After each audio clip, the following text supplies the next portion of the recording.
Podcast. Tech products that work. AI. Is it good or is it bad? Spoiler alert, it's terrible. No, I'm joking. It's here to take your job. No. So one thing that I recently came across, we're integrating with third-party software.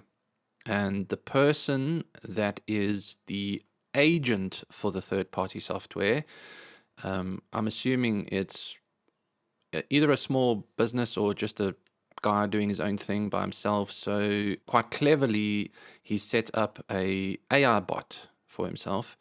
And it occurred to me that the responses I was getting read like it really did come from like it was very apparent to me that these are AI bot responses. I'm not sure whether the AI bot was responding directly because the messages were being sent to me from the client. So I'm not sure if he integrated it into his business WhatsApp and it was literally an AI responding, or perhaps he was querying, which I often see a lot as well, querying an AI with the queries that we gave him via the client. Either way, the point I'm trying to make is that it was a little, I don't know, for me it was a bit unnerving and irritating because it does not, especially for someone that's been using AI for quite a while now, which I'm sure there's a lot of you out there that are in a similar boat, it's not hard to tell the difference between a human responding to you and an AI bot's response. And it just feels extremely impersonal. I don't know if that's just a me thing. You guys can, comment, post your thoughts in the comments section and let us know how you feel. But for me, it feels extremely impersonal. And that makes me wonder, businesses that are taking AI to that kind of level that lets the AI respond to their clients, are you thinking of the fact, or are you aware of the fact that it might feel very impersonal to some of the clients or prospective clients that you're discuss or chatting to or communicating with? I just think that it's something that we should take into account. Personally, I feel that in the coming 5 to 10 years, the winners are going to be the ones that are utilizing AI to increase productivity and value output. But when it comes to dealing with clients, they're going to do their utmost best to have a human connection with their clients. So I'm almost trying to say like there's a bit of an offset. So it's like you are now saving time because your AI is helping you with production type stuff. But marketing and sales wise, maybe even not marketing, but like the face of the company and the communication layer of the company is as human as it can get. Like you're actually making an asserted effort for that to be almost overly human.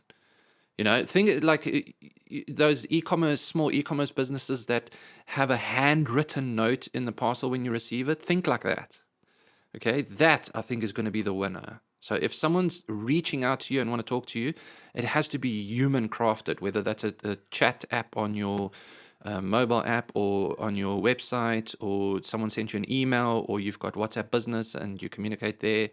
It needs to be human centric. As you're talking, I'm thinking to myself, there's a department that a lot of people don't like in their companies. It's called the HR department.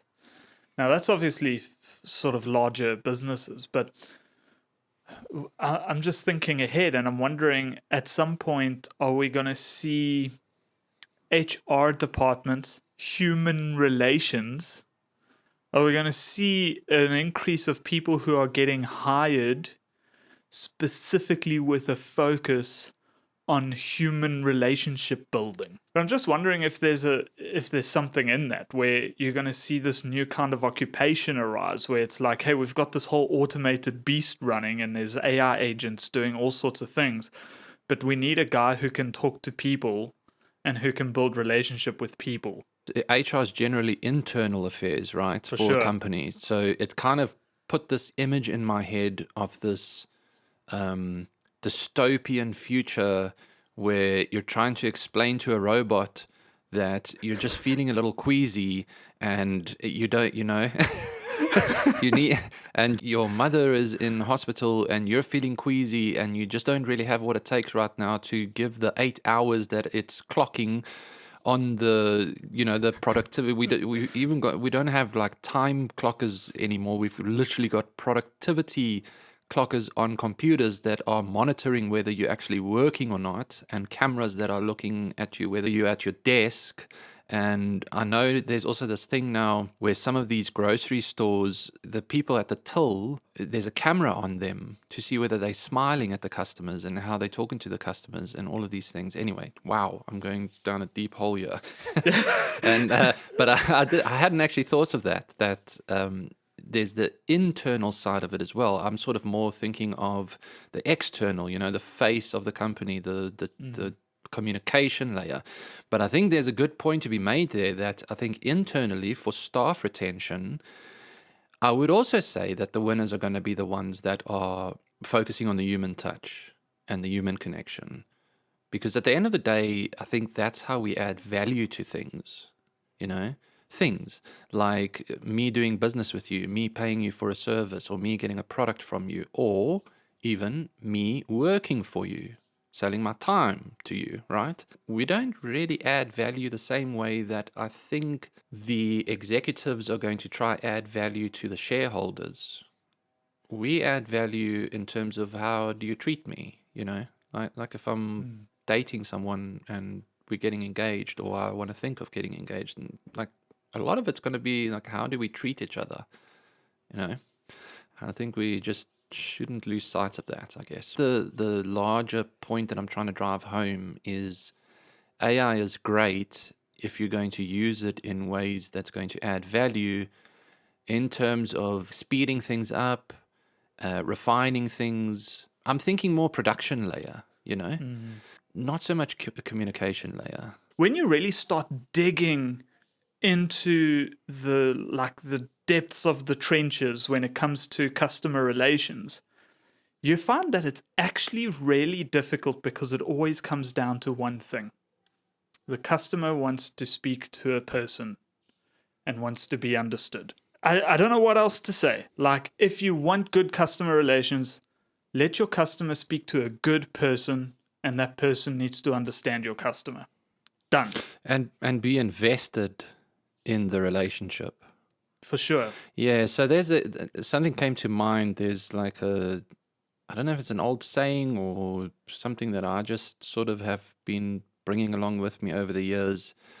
But I've noticed that what are sometimes the biggest symptoms when you start feeling like a brand is growing, but it's starting to lose the plot? Generally, the bean counters have taken over the show. The bean counters or the suits.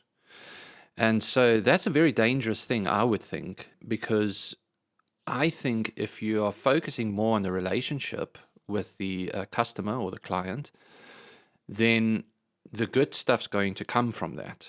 And I've seen a lot of companies that have started out like that and made a real great success, but then starts losing the plot when it becomes bigger, because they get some serious people coming in, perhaps from they've previously worked at corporates, and they come in and say, okay, no, look, you're going to need better corporate governance, and that means that we're going to need to take cash flow a lot more seriously. And perhaps some shareholders have bought in, and now we're going to need to make sure that the shareholders are taken care of, that they get return on their investment. And there's things that we're going to shake things up, and we're going to change things for the better. But it's actually losing the plot because it's losing the soul of the business that it was built upon, and the reason why it broke through and became successful. And remember, it's not a small feat for a small business to take off and become successful.